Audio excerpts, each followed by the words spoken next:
환란을 통과해서 부르심에 합당한 자, 우리 같이 먼저 인사하고 시작하겠습니다. God is good all the time. all the time. God is good. 여러분 고백해라. 네, 입술로 여러분. 네, 이런 하셔야 돼요. 나만 하면 안 돼요. 다시 한 번만 시작. 제가 먼저 시작. God is good All the time. all the time. God is good. 네, 주님이 항상 좋으신 분임을 믿습니다. 이 좋으신 하나님이 오늘 우리에게도 이 시간 말씀을 하세요. 그래서 오늘 내게 주시는 말씀인 거예요. 여러분 아시는 대로 우리 교회는 목사가 이런 본문을 의도적으로 택하지 않습니다. 부활절에도 추수감사절에도 우리는 우리 교회가 합의가 된 약속에 의해서 앞으로 어떤 말씀이 올지 모르지만 그 말씀을 내게 주시는, 우리 교회 주시는 말씀으로 여기기 때문에 오늘 특별히 이번 한 주간은 데살로니가 전서 말씀이 계속 주어졌어요. 그리고 오늘은 데살로니가 후서 1장 말씀을 우리 교회에게, 나에게 주시는 말씀으로 받는 것입니다. 아멘. 이 말씀이 될 때 이 말씀이 살아서 움직여요. 목사가 그냥 본문 중에 여러분에게 의도해서 말씀을 주는 것이 아니라 주님께서 오늘 우리에게 주시는 이 말씀이 내 말씀인 줄 믿습니다. 데살로니가 서는요, 이 데살로니가라고 하는 곳에 사도 바울이 3주간 3번의 안식일 동안밖에 없었어요. 그리고 복음을 전했는데 놀랍게도 3주밖에 없었는데 그들 가운데 예수 믿는 사람이 생긴 거예요. 이 소식을 듣고 바울이 너무 놀라서 그의 영적 아들인 디모데를 보내게 되죠. 디모데가 가서 다 알아본 다음에 이른 데살로니가가 이렇게 놀랍게 예수 믿는 사람이 생겼습니다. 여기에 놀랍게 교회가 세워졌습니다. 이 고백을 하는 것이 데살로니가 전후서입니다. 이제 오늘은 데살로니가 후서 1장인데 두 번째 편지예요. 이 두 번째 편지를 썼다는 것은 앞에 있는 편지가 제대로 좋지만 이게 더 심각한 문제가 이루어지고 있다는 거예요. 이 문제가 잘 해결이 안 되고 있구나. 그래서 두 번째 편지를 보내고 또 두 번째는 바울의 마음이 그만큼 애틋한 겁니다. 그러니까 마치 여러분 같은 아비의 마음인 거예요. 멀리 떨어져 있는 자녀에게 편지를 쓰는 거예요. 저는 제가 이 편지를 문득 생각하다가 저희 어머니가 제가 군대 그때 30개월 있었는데 3년거 있었잖아요. 그런데 한 주간도 편지를 안 쓴 적이 없었어요. 매 주일마다 편지를 썼어요. 근데 제가 얼마나 어리석었냐면 그 편지를 나중에 받기 싫어가지고, 여러분 제가 얼마나 못난 아들이에요. 그 편지를 어디다 뒀는지를 몰라요. 읽긴 읽었어요. 3년 동안 편지를 한 주도 안 빠지고 눈물의 편지를 보내신 거예요. 근데 제가 그 편지를 몰랐던 거예요. 저는 이 서신서가 하나님이 우리에게 그런 마음으로 주신다 생각이 들어요. 마치 어머니가, 아버지가 눈물로 쓴 편지인데 이걸 데살로니가 교회는 초신자인 거예요. 그래서 이 말씀을 받으면서 전서를 썼는데 모르니까 후서를 또 쓰게 된 거예요. 자, 먼저 데살로니가 가라고 하는 말을 들으면 어떤 지방 같은 말이 생각나는데 데살로니가라는 것은 도시입니다. 근데 도시 이름인데 이 이름이 여자의 이름이에요. 테살로니키라고 하는 여자 이름입니다. 자, 이 도시는 지금도 현존하는데 지도 잠깐 볼까요? 지중해 안에 그리스가 있죠. 아테네, 고린도 위에 아가야, 그 아테네, 그 위에 데살로니아, 마케도니아 지역입니다. 빌립보 밑에 있는 지역이에요. 무역 도시고 굉장히 아주 성황했던 신흥 도시입니다. 근데 이 데살로니키라는 이 말은요, 여러분 아시는 대로 알렉산더 대왕이 헬라 제국을 세계를 제패하잖아요. 근데 갑자기 BC 300년경에 갑자기 죽습니다.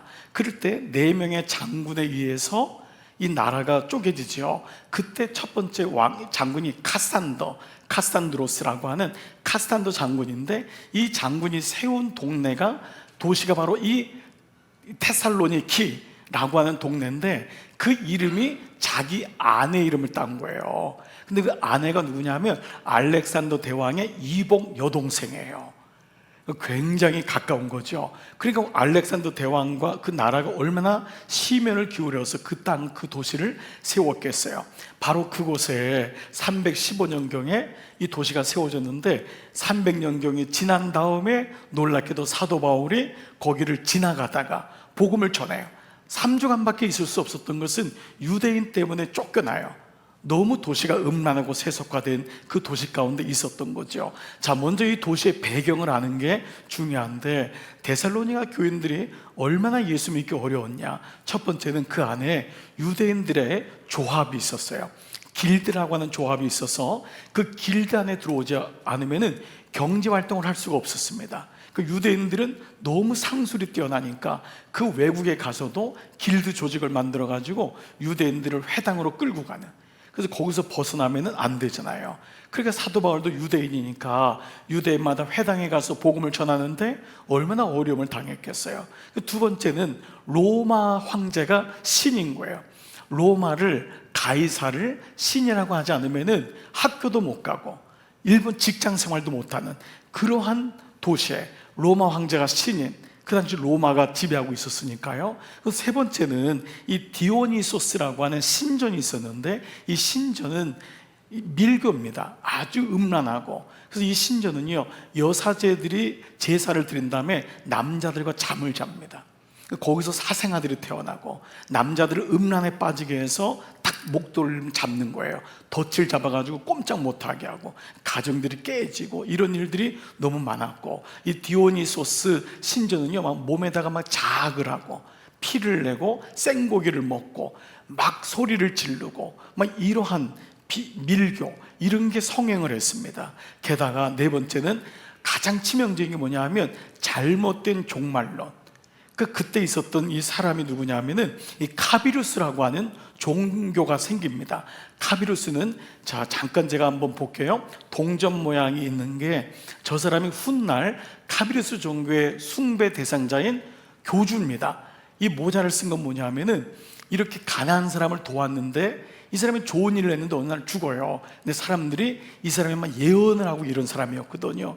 이 사람을 교주로 삼아서 죽었는데도 잘못된 종말론을 얘기하고, 그러니까 어차피 이 세상에 끝날 거니까 일해봤자 뭐하냐, 결혼해봤자 뭐하냐, 애 낳을 필요가 있냐, 내 맘대로 살자, 이 여자 저 남자 다 만나자, 이런 잘못된 종파가 이 카비루스를 통해서 이루어진 게 이 데살로니가 교회의 배경이었어요. 그래서 그들은 종말론에 대한 말씀을 받아들일 수 있었지만 이것이 잘못된 것을 바울은 알았기 때문에 특별히 데살로니가 교회는 종말에 대한 올바른 깨달음을 주셨던 메시지가 있는 이유가 이 메시지입니다. 자, 여러분 볼까요? 여러분 배경이 이해가 되시죠? 여러분이 만약 자녀가 이 같은 데살로니가에 있다면 여러분 얼마나 마음이 힘들겠어요? 거기서 예수 믿는 게 너무너무 어려운 거예요. 자, 이런 고통 가운데 있는 그들에게 바울은 3주밖에 말씀을 전할 수 없었어요. 그리고 쫓겨난 거예요. 그리고 아테네로 간 거예요. 그런데 자꾸 마음에 걸리는 거예요. 그들이 그립고 보고 싶고 어떻게 믿음 생활할까. 근데 들리는 소문에 그들이 교회를 서는, 가정에서 모여서 예수님을 예배하는 거예요. 그 얘기를 들으면서 아들 디모데를 보내서 그들의 상황을 제대로 알고 편지를 써보낸, 즉 영적 아비의 마음을 가지고 쓴 게 데살로니가 전서 후서입니다. 여러분 어떻습니까? 좀 마음이 전달이 되십니까? 여러분 이런 가운데 있다면 오늘 이 데살로니가 교회는 과연 2000년 전에 그런 도시일까요? 오늘은 아닐까요? 저는 이 말씀 묵상하는데 오늘도 데살로니가 교회구나. 오늘 이 땅에 살고 있는 사람들이 돈 버는 것에 매여가지고 예수 못 믿을 때 너무 많아요.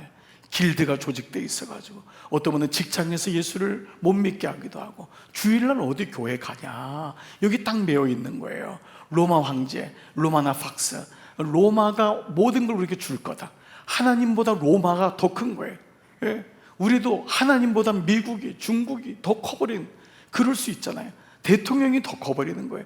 그러한 가운데 하나님은 또 멀어지고, 무엇보다 잘못된 음란과 술 취함이 얼마나 많은지 몰라요. 여러분이 안 그렇다고 해서 여러분 주변을 무시하면 안 됩니다. 여러분의 남편들, 여러분의 자녀들, 또 여인들도 예수 믿기 얼마나 어려운 때를 지나고 있는지 몰라요. 정말 얼마나 얼마나인지 몰라요. 여러분 잠실당은 그래도 우리가 살기 좋다고 하고, 그래도 전원도 있고 사람들도 괜찮고 라고 하지만 곳곳에 얼마나 음란한 것이 많은지 몰라요. 여러분 조금만 깨어있지 않으면 금방 우리가 그 안에 휩쓸리고 가정이 깨질 수 있고, 이러한 일들이 너무도 많고, 네 번째는 잘못된 종말론. 예수 믿으면서 이단에 빠진 사람이 지금 한두 명입니까? 지금 여러분 신천지 JMS에 우리의 청년들, 자녀들이 거기 다 있잖아요. 이런 걸 본다면 우리가 오늘 우리는 데살로니가 교회가 남의 교회가 아니구나. 그래서 이들을 바라보면서 사도 바울은 그 초신자인 그들을 어떻게든지 격려하고 싶어, 어떻게든지 믿음을 갖게 되기를 세워줘야 된다고 하는 그 마음이 있는 것이죠. 그래서 오늘 이 말씀 속에서 우리는 배경을 좀 이해하는 거예요. 우리 지난 수요일 날 우리 조 목사님이 우리 데살로니가서 개요에 대해서 말씀하면서 아주 재미있는 체육관에 적힌 글 하나를 인용을 했어요. 그 글이 이거예요. 그 원장이 뭐라고 썼냐면은 운동을 하면서 가장 어려운 건 체육관에 오는 것입니다. 당신은 방금 그걸 해냈습니다. 지금부터 쉬운 걸 해보겠습니다. 이거 안 웃기세요? 이 원장이 얼마나 지혜로운 사람이에요. 원장이 보니까 등록해놓고 안 오는 사람이 7, 80%예요. 그러니까 먼저 오기만 하면 됩니다.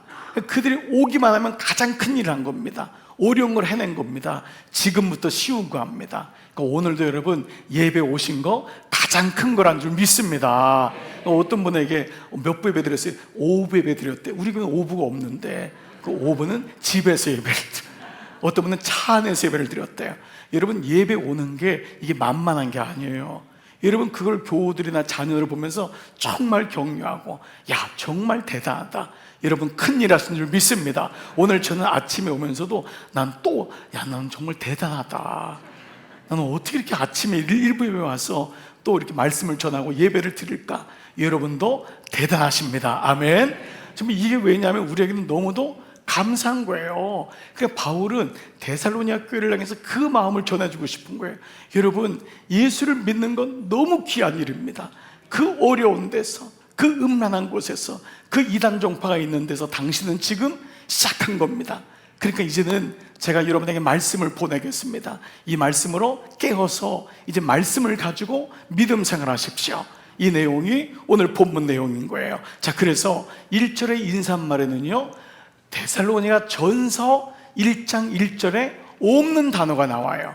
자, 1장 1절 같이 한번 읽어볼게요. 시작. 바울과 실로아노와 디모데는 하나님 우리 아버지와 주 예수 그리스도 안에 있는 데살로니가인의 교회에 편지하노니. 자, 어떤 단어가 없을까요? 어떤 단어가 없을까요? 다시 제가 물어볼게요. 어떤 단어가 없다고요? 우리 노란 거는 괜히 해놨습니까 여러분? 우리가 없어요. 우리가. 이 말은 뭐죠? 이제 너와 나는 우리라는 거예요. 남이 아니라는 거예요. 그만큼 데살로니가의 바울의 마음이 바뀐 거예요. 여러분 바울은 이런 사람이 아니에요. 바울은요 안 하다가 안 하면 딱 끝이에요. 바울은 마가도 잘랐어요. 예? 저거 마마보이구나, 못 따라오는 자르는 거예요. 아주 바울은 분명한 사람이에요. 기면 기고 아니면 아닌 거예요. 그런데 바울의 마음이 바뀌고 있어요. 영적 아비가 돼. 바울이 부드러워지. 이렇게 어려워하는 마게도냐 사람, 이 데살로니가 사람들을 향해서 우리의 하나님 아버지의 은혜가, 우리라는 단어예요. 여러분 보세요. 우리도 물론 분명한 게 필요해요. 그런데요 어느 날 예배를 드리면서 우리 안에 넉넉한 마음이 생겨요. 아버지의 마음인 거예요. 제가 몇 주 전에 우리 후배 목사님을 만났는데 이상하게 눈빛도 바뀌었어요. 너무 불안해하고 너무너무 교회에 대해서도 너무너무 힘들게 하는 거예요. 그래서 왜 그러냐, 힘드냐, 왜 이렇게 어려워, 왜 너 안 그랬는데 왜 이렇게 강팍해지냐, 막 화가 난대요. 마음이 강팍해진대요. 위기다, 너 위기다, 너 모든 게 귀찮지. 그렇대요. 목회하는 것도 귀찮대요. 가정도 귀찮대요. 이런 위기예요. 여러분 바울의 마음속에 영적 아비의 마음이 들어오는 거예요. 오늘 사랑하는 여러분, 여러분에게 하나님의 은혜를 주시면 여러분의 마음이 정말 부드러운 마음, 그 말씀 그 자체로 넉넉한 마음, 아비의 마음이 여러분에게 회복될 줄 믿습니다. 이 바울의 마음이 바뀌니까 그가 그들을 말씀으로 양육하는 거예요. 하나님의 지혜로 권면하고 구교를 베풀고. 바울은 이런 은사가 없었어요. 그냥 은사, 하나님의 영분별, 방언, 통역, 이런 정확한 은사를 받았던 사람의 치유의 은사. 그랬던 그가 바뀌고 있어요. 여러분 지난 금요일 날 우리가 그게 1시간에 걸쳐서 우리 은사 125문항을 가지고 은사 테스트를 했어요. 먼저 여러분, 그때 못 오신 분들은 꼭 사무실에서 받아가세요. 그리고 한번 해보세요. 앉아가지고 해보세요. 여러분, 5년 전과 지금이 달라있는, 작년과 올해가 달라요. 저도 다른 것을 발견했어요. 그런데 많은 교우들에게 제가 이제 반응을 보니까 어떤 게 많아졌냐 하면 목양의 은사가 많아졌대요.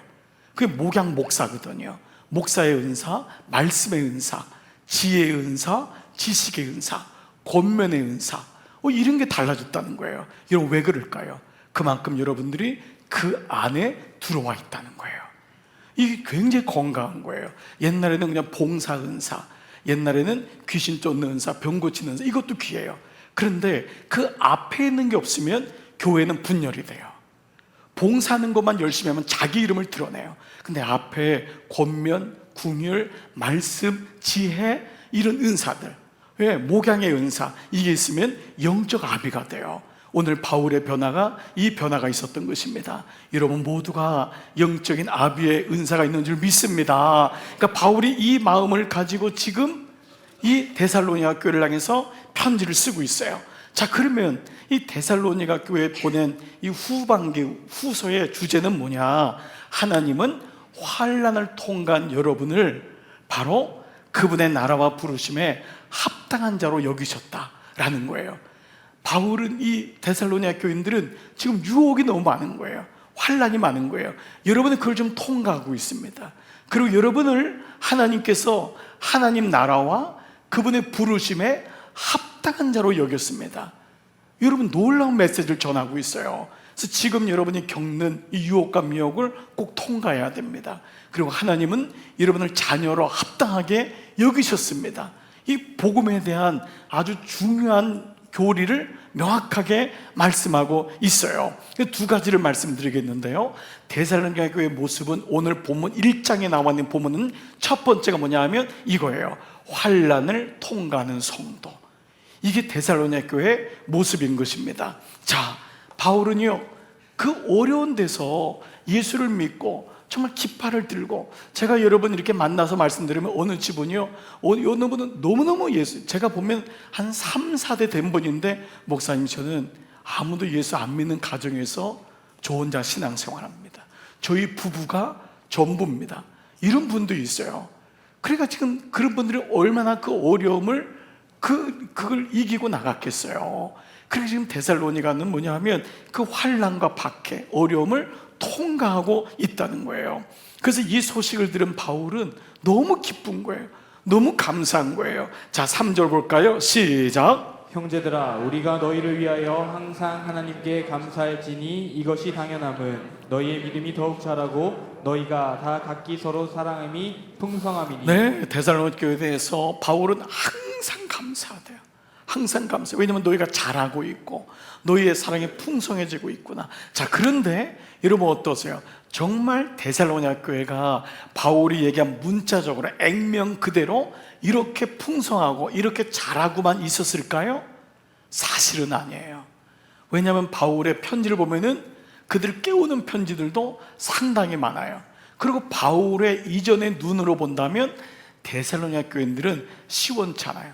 바울은 거의 완벽주의자예요. 그래서 그의 눈에 맞게끔 될 수 있는 것은 아니에요. 그런데도 불구하고 바울은 영적 아비가 된 거예요. 그들을 축복하고 감사하고 싶은 마음이 너무도 많은 거예요. 사실 여러분, 우리는 자기 자신이나 상대방에 대해서 잘하는 것보다도 못마땅한 걸 보는 게 우리의 눈이에요. 우리 스스로도 잘하는 게 너무 많은데 나는 부족해요, 나는 못해요, 내가 하는 게 없어요. 늘 거기에 멈춰 있을 때가 많이 있어요. 제가 목사로서 어떤 자녀들을 보면은 너무너무 잘해요. 너무 근사해요. 하나님이 너무 잘 쓸 것 같아요. 근데 물론 가까이 있으니까 단점도 보이고 더 잘하라고 하는 말이지만 우리는 못마땅한 게, 안타까운 게 더 많이 보일 때가 많아요. 여러분, 그런데 오늘 우리가 지난 주일 말씀에도 하나님이 가장 기뻐하는 단어가 뭐라 그랬죠? 감사라 그랬어요. 감사.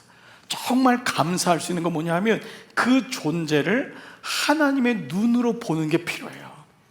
우리 어떤 이걸 일을 잘하냐 못하냐, 내가 보기에 세상적으로 얘가 잘 나가냐 못 나가냐, 이게 아니라 그 자체를 하나님의 눈으로, 하나님의 존재로 보는, 자녀로 보는 눈이 정말 소중해요. 여러분 어떻습니까? 여러분은 여러분의 자녀나 누군가를 볼 때 하나님의 눈으로, 그 하나님의 사랑받는 사람으로 보고 있습니까? 여러분, 이 눈이 우리 가운데 회복돼야 돼요. 바울은 이 눈으로 보는 거예요. 그러니까 그들이 지금은 부족하지만 내가 항상 감사하는 게 너무 당연하다. 너무 당연하다. 그러니까 우리는 잘하라고 하는 명목 아래 우리는 여러 가지 말을 하지만 먼저 중요한 게 뭐냐면 축복의 메시지예요. 감사의 메시지예요. 잘한다. 뭐든지 정말 이게 우리에게 먼저 나오는 게 너무 소중합니다. 여러분 연습하시기를 축복합니다. 여러분 그래서 자녀들하고도 배우자하고도 교우들하고도 먼저 감사합니다. 감사합니다. 정말 고맙습니다. 내 옆에 있는 게 너무너무 고맙습니다. 애들이 미워도요, 어떤 분이 그래요, 잘 때는 그렇게 이쁘더래요. 잘 때는 눈을 뜨면 또 사고 치지만 그냥 그게 하나님의 눈으로 자꾸 보는 훈련과 연습을 해야 돼요. 우리 교우 중에 한 남자 형제 집사님이 우리 교회 와서 이제 말씀을 묵상하고 예배를 통해서 바뀐 게 하나 있대요. 그동안 그는 오랫동안 죄책감 속에 살았다는 거예요. 예수를 믿는데도. 그래서 이분이 죄책감과 죄의식의 차이를 명확히 알았다는 거예요. 이건 놀라운 거예요. 그동안 예수를 믿으면서도 나는 이것밖에 안 되네, 나 또 죄졌네, 나는 말씀을 들어도 안 되나 봐, 늘 이런 마음이 들어가지고 목사님 설교를 들을 때도 늘 공격적으로만 받고, 늘 뭔가 이렇게 막 꾸짖는 것 같고 하니까 나는 이것밖에 안 돼, 늘 고개를 숙이고 다닐 수밖에 없는 그런 모습을 늘 봤다는 거예요. 근데 어느 날 하나님은 누구신가? 하나님은 어떤 분인가? 이게 우리 묵상의 첫 번째 질문이잖아요. 하나님의 눈으로 보는 것, 하나님이 어떤 분인가를 어느 날 연습하다 보니까 하나님 앞에 내가 하나님 자녀인데 왜 나도 물론 죄를 짓죠. 또 아닌 걸 알고 또 가서 죄 짓는 게 우리 모습이죠. 그렇다고 매일마다 죄책감에 시달리고 고개 숙이고 나는 안 돼, 이렇게 살 필요가 있을까? 하나님이 원하시는 게 그런 모습일까? 라는 생각이 들더래요. 그러면서 하나님은 나에게 죄책감을 주는 것이 아니라 죄에 대해서 의식하게 하는 영적 감각을 줘서 하나님께 더 가까이 갈수록 죄의 문제는 언젠가는 해결된다. 그러니까 내가 갖는 것은 죄책감이 아니구나, 그 마음을 고백한 거예요. 여러분 놀랍지 않나요? 은혜가 안 되나요? 여러분 저는 그 얘기를 듣는데 그분의 인생에서 너무 중요한 걸 발견했어요. 왜냐하면 대부분 남자 형제들은요 죄책감 속에 살아요. 또 술 먹고 또 음란한 짓 하고, 우리의 육체가 그런 거예요. 또 거짓말하고 나 또 주일 빠지고 늘 그러던 죄책감 속에 사는데 하나님은 내가 자녀라는데 이게 아니었구나. 즉 죄책감은 나를 중심으로 보는 거예요. 늘 나에게 초점을 갖는 거예요. 근데 죄의식은 하나님을 바라보는 거예요. 이게 다른 거예요. 여러분은 여러분을 보세요? 아니면 하나님의 성품과 하나님이 어떠한 분인지를 보고 계세요? 오늘 이같이 바울은 데살로니가 교회를 하나님의 눈으로 보는 거예요. 소망이 있다, 당신들은 대단하다, 어떻게 그런 가운데서 예수를 믿을 수 있냐, 내가 3주밖에 없었는데, 아니 우리 교회가 묵상학교도 4주고 중보기도도 6주고 그런데 3주를 말씀을 들었는데도 그들에게 복음이 떨어진 거예요. 그러니까 여러분 너무 감사한 거잖아요. 그러니까 적용 질문 되는 것 같아요. 또 여러분이 실망하지 말고 어느 곳에 가든지 복음을 뿌리시기를 축복합니다. 그게 3주든 3시간이든 놀랍게도 그 복음이 들어가는 거예요. 하나님의 어떤 사건을 통해서 침입하시는 거예요. 그러니까 바울이 3주밖에 없었지만은 놀랍게도 그 교회 안에 놀랍게 그리스도인이 세워진 거죠. 그래서 바울은요 그런 그들을 4절 보세요. 어떻게 하는지 4절 같이 읽을게요. 시작. 그러므로 너희가 견디고 있는 모든 박해와 환난 중에서 너희 인내와 믿음으로 말미암아 하나님의 여러 교회에서 우리가 친히 자랑하노라. 네, 그건 너희가 이렇게 박해와 환난을 이겨낸 건 뭐죠? 너희의 인내와 믿음이었다. 나는 너희를 만나는 사람마다 자랑한다는 거예요. 만나는 사람마다. 여러분, 이 같은 은혜가 어디 있어요? 그러니까 바울도 바뀌었고 데살로니가도 너무너무 지금 최선을 다하고 있는 모습을 갖고 있어요. 사실 그들이 겪고 있는 박해와 환난은 만만치 않았습니다. 여러분, 이 원어가요, 이 디오그모스라고 하는 헬라 말인데, 이 말이 어떤 말이냐면 이게 사냥개가 피냄새를 맡고 쫓아가는 행태가 디오그모스예요.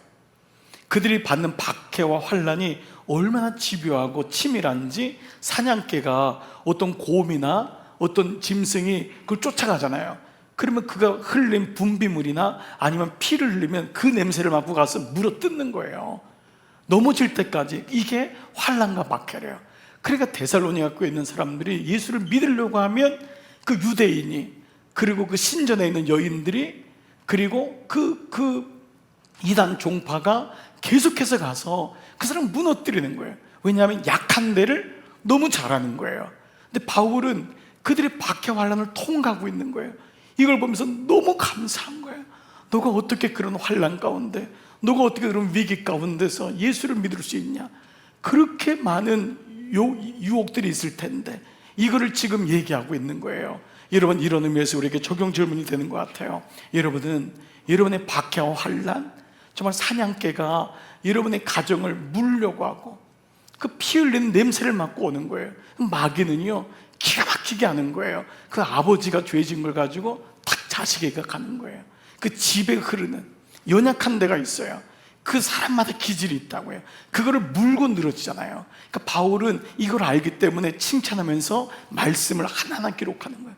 내가 너희를 위해 기도한다. 그거 넘어지면 안 된다. 그게 너희에겐 약한 점이다.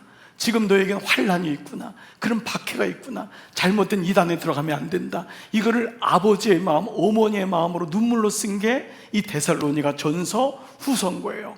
이 말씀이 이해가 되는 거예요. 저는 지난 우리 목요일 날 우리 목장을 위한 묵상학교에 처음 이제 만든 단어잖아요. 거기 그림이 하나 나왔었어요. 이 그림이에요. 여러분 보세요. 말씀의 기간차가 있고 우리 모두 감정이 있어요. 생각도 있고 상황도 있고. 근데 우리 감정이라는 게 상한 감정이 많아요. 어떤 분은 이 감정 때문에 예수님을 잘 못 믿고 떨어질 때가 있어요. 평상시에 모르는데 욱하는 게 있어요. 그래가지고 한번 그냥 이 마음이 상하면은 뭐 예배도 없고 뭐 아내도 남편도 없어요. 여러분, 이런 경우들이 많아요. 생각이 너무너무 하나님을 앞질러 가요. 예, 그래서 어느 가정은요, 그 아내가 예수를 너무 믿고 싶은데 남편이 너무 똑똑해요. 세상적으로 다 반대하는 거야. 너무 말을 잘해. 그 아내도 남편의 마음을 안 상하게 하려고 얘기하지만 이 생각이 너무 세상적인 생각이 많으니까 이 말씀이 예수님을 믿지 못하는 거예요. 상황이 너무 예수를 믿기가 어려운 거예요. 그런데 보세요.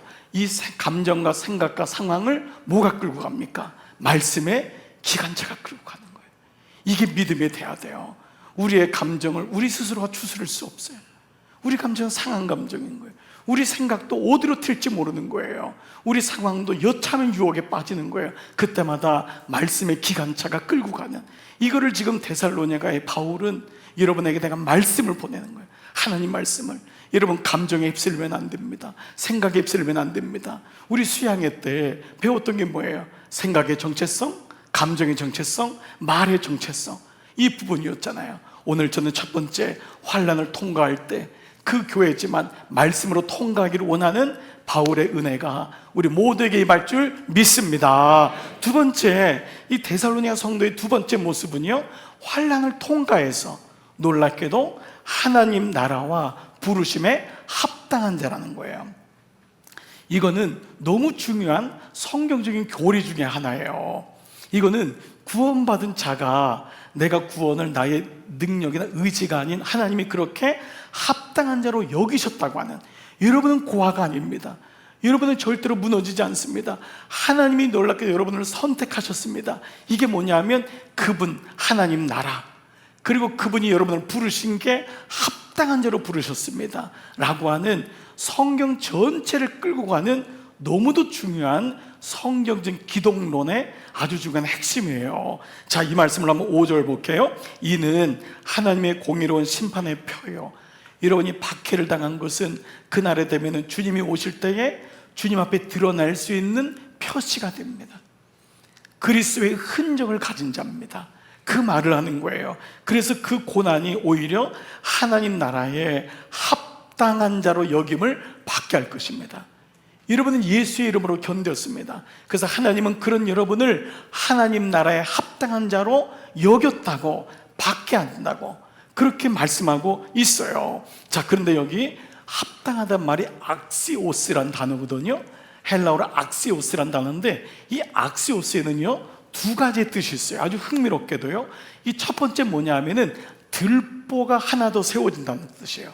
들보가 하나 더 세워진다, 악시오스가. 자, 이 말은 뭐냐 하면 우리 모든 삶의 패턴이 있잖아요. 삶의 양식이. 그런데 예수님이 오면서 또 다른 삶의 기준이 생겼다는 거예요. 그 사람에게, 놀랍게도 그 가정에 또 다른 양식이 생겼다는 거예요. 자, 우리 모두가 세상 사람들이 사는 방식으로 살아왔잖아요. 이 데살로니가 교회도 그랬거든요. 그 도시가 만만한 도시가 아니에요. 길드에 들어가야 되고, 돈도 벌어야 되고, 또 그 신전 가서 절도 해야 되고, 로마 황제도 섬겨야 되고, 그 양식으로 살았는데 이제는 하나님 나라의 백성의 양식이 너에게 들보, 기준이 하나 더 세워졌다, 합당하다라는 거예요. 이 말이 뭐냐, 이제는 옛사람이 아니고 너희가 새사람을 입었다, 이 말씀이에요. 자, 골로새서 3장 7절 보면은요, 제가 잠깐 읽을게요. 너희도 전에 그 가운데, 세상 가운데 살 때에는 그 가운데서 행하였으나, 그 가운데 양식을 가지고, 세상 사람은 거기서 술도 마셔야 되고, 거기서 싸바싸바도 해야 되고, 뒷돈도 줘야 되고, 거기서 음란한 짓도 해야 되고, 거짓말도 해야 되고, 그게 우리가 그렇게 살았던 거예요, 너희가 전에. 그런데 이제는 너희가 새 사람을 입었으니, 너희가 예수를 쓰는 믿음으로 새 사람을 내가 입으라는 말씀도 있지만 이미 입게 된 거예요. 예수님의 자녀가 되었으니 이는 자기를 창조하신 이의 형상을 따라 지시게까지 우리의 모든 삶의 가치가 바뀐 거예요.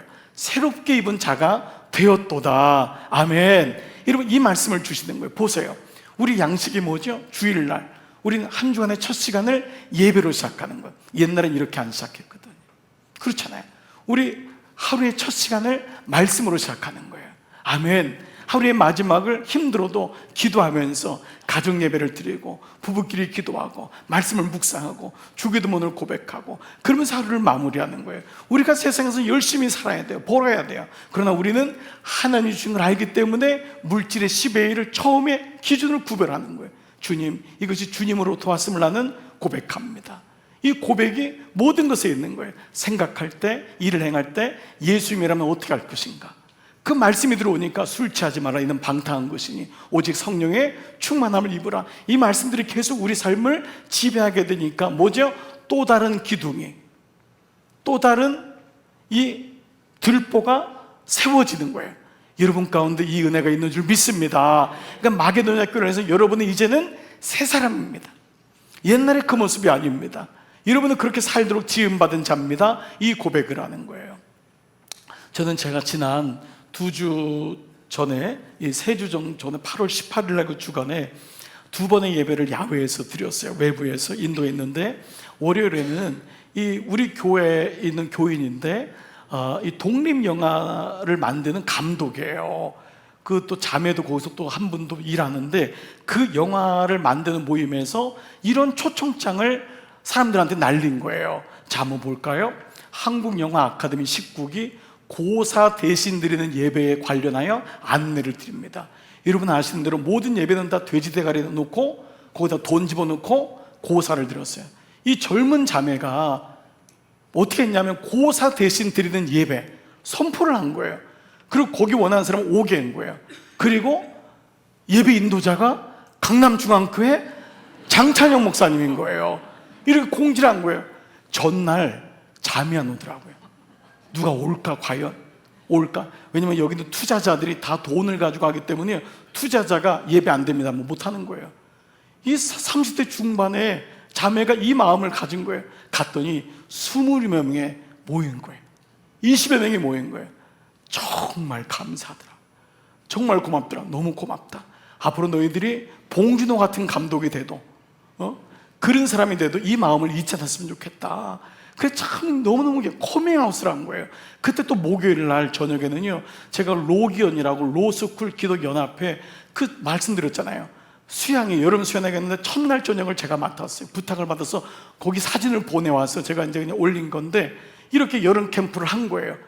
100여 명의 아이들이 나는 예수 믿는 예비 법조인입니다. 이걸 커밍아웃을 한 거예요. 얼마나 고맙고 얼마나 감사한지. 예. 여러분 너무너무 고맙잖아요. 너무 감사한 거예요. 나는 주님의 나라에 합당한 자입니다. 나는 주님의 자녀입니다. 이 고백을 한 거예요. 정말 여러분, 우리는 우리 예수를 믿으면서 이런 것이 없을 때가 너무 많아요. 오늘 이 말씀이 여러분에게 들려주시기를 축복합니다. 그런데 하나님이 그렇게 여겼다고 했던 거예요. 자, 두 번째는 이 합당한의 의미는요, 놀랍게도 균형 저울이라고 하는 뜻이 있어요. 이 저울이 균형이 같다, 무게가 같다라는 거예요. 자, 11절 잠깐 볼게요. 11절 읽어볼게요. 시작. 우리 하나님이 너희를 그 부르심에 합당한 자로 여기시고. 자, 그러면 뭐죠? 부르심과 합당한 자가 무게가 같다라는 거예요. 그림으로 한번 볼까요? 주님의 균형이 뭐냐 하면, 주님이 부르셨잖아요. 그러면 우리는 뭐라 그러죠? 아우, 나 같은 사람을, 이 합당한 자는 밑으로 내려와야 되잖아요. 그렇죠? 아니, 위로 올라야 돼. 부르심이 훨씬 무거우니까. 근데 이 부르심에 합당한 자가 같다는 거예요. 즉 뭐냐면, 너희는 예수님 짤이 존재라는 거예요. 너희는 내가 그냥 부른 게 아니라는 거예요. 너희를 향한 나의 부르심에는 후회가 없다는 거예요. 주님이 마게도냐, 이 데살로니가 교회를 향해서 뭐라면, 너희는 예수님 짤입니다. 합당한 자로 주님이 여기셨습니다. 이 여기다라는 건 법적 용어예요. 확증을 했다는 거예요. 주님이 도장 찍었다는 거예요. 당신들은 그러한 존재입니다. 그러므로 믿음을 잃어버리면 안 됩니다. 하나님이 당신들을 그렇게 하나님 나라의 자녀로 삼으시고 합당하게, 그리고 여러분을 그 부르심에 합당한 자로 여기셨습니다. 이 말씀을 주시는 거예요. 할렐루야. 이제 이 바울은 영적 아비가 되어서 이렇게 선포하면서요, 그들을 위해 기도해줘요.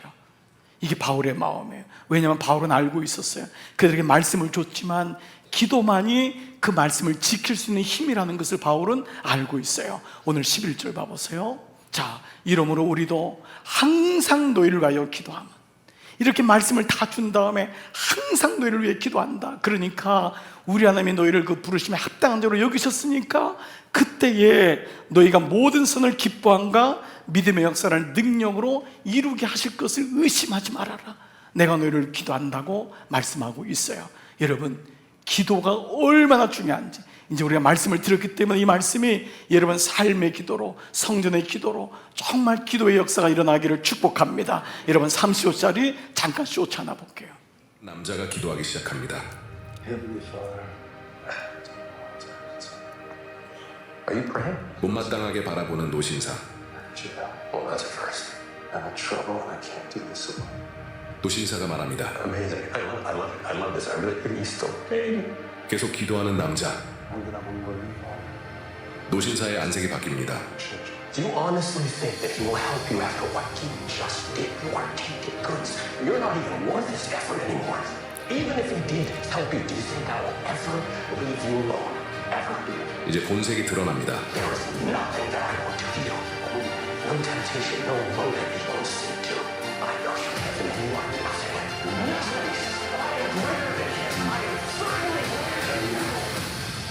남자가 눈을 떴을 때 기도를 방해하던 사탄은 사라집니다.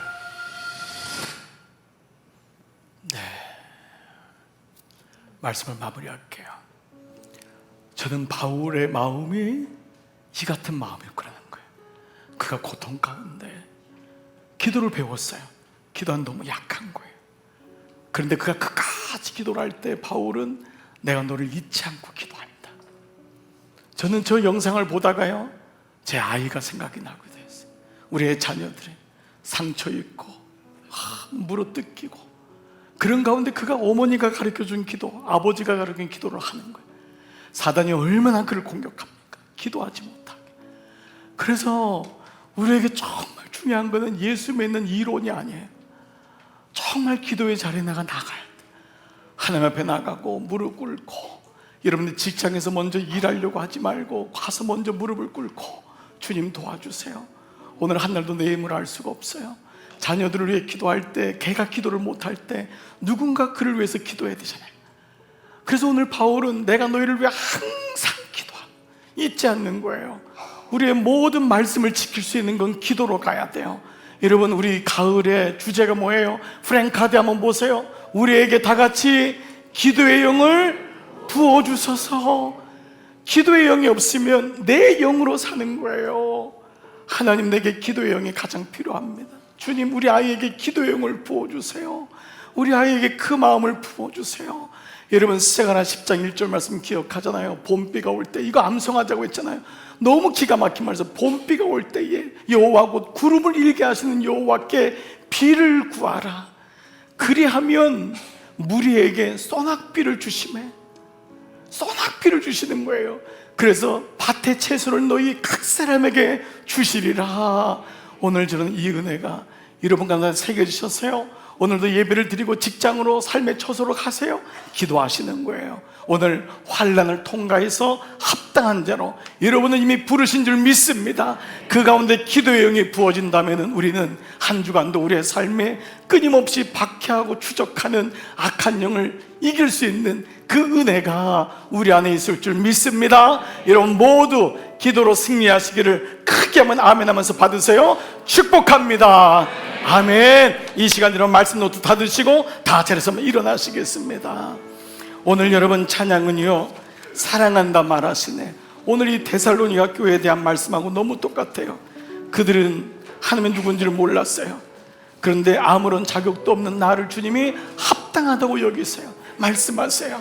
아무런 소망도 없는 나를 위해 주님이 오셨음을 말씀하세요. 우리 찬양은 처음 부를 땐 여러분 자신을 위해서, 두 번째 부를 때는 믿음이 연약한 우리 가족들, 자녀들을 기억하며 그를 위해서 우리 같이 한번 고백하겠습니다.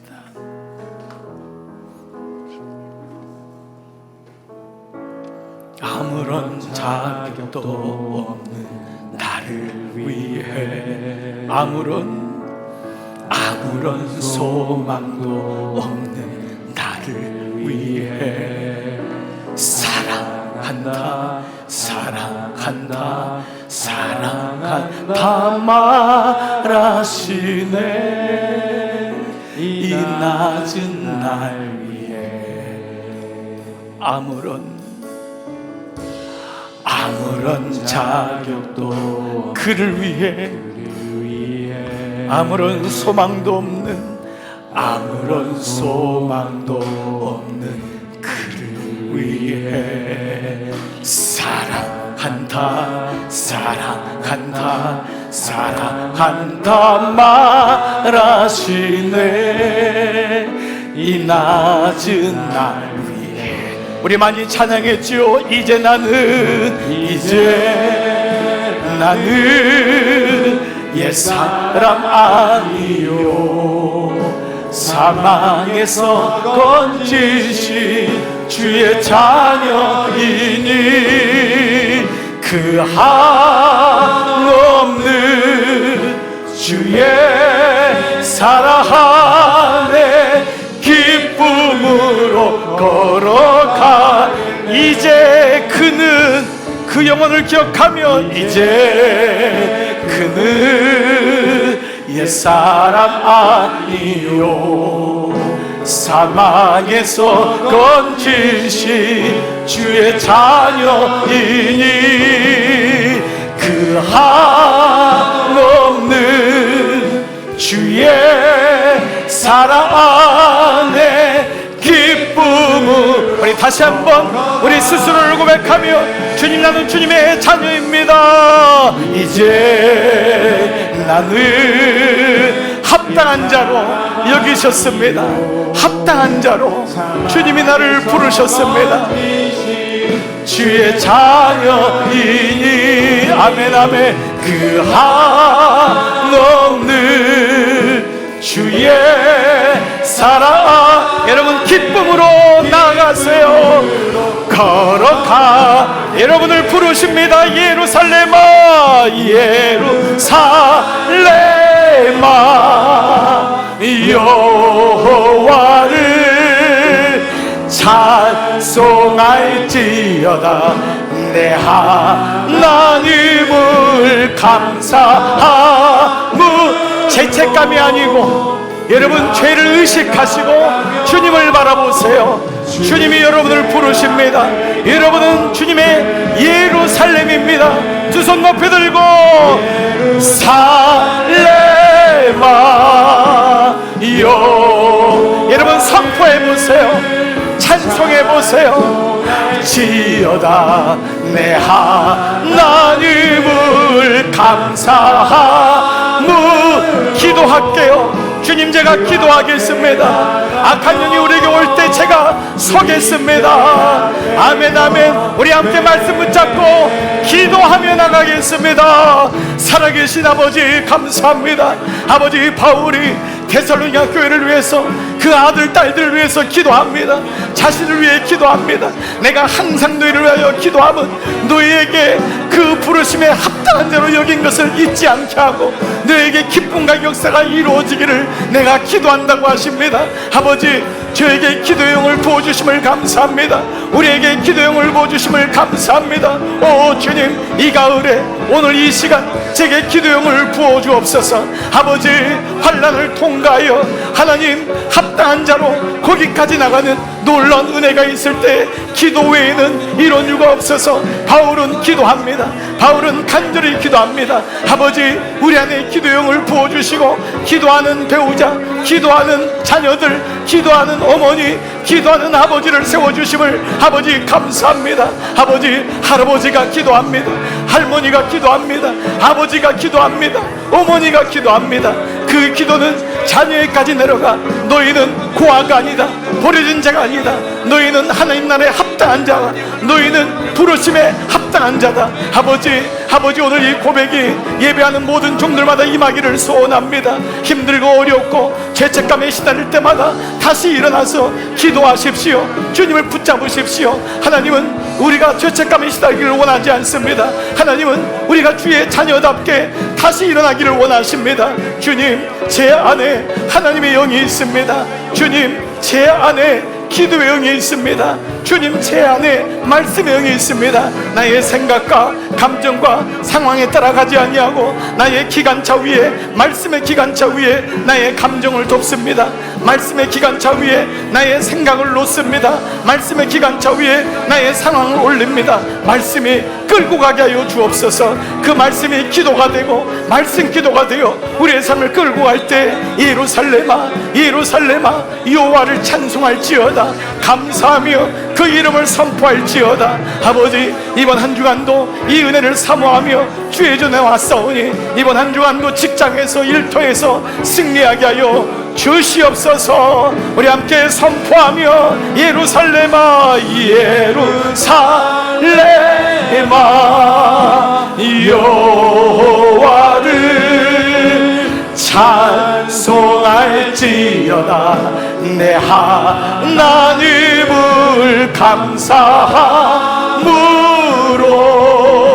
그 앞에 나가며 주 임재 앞에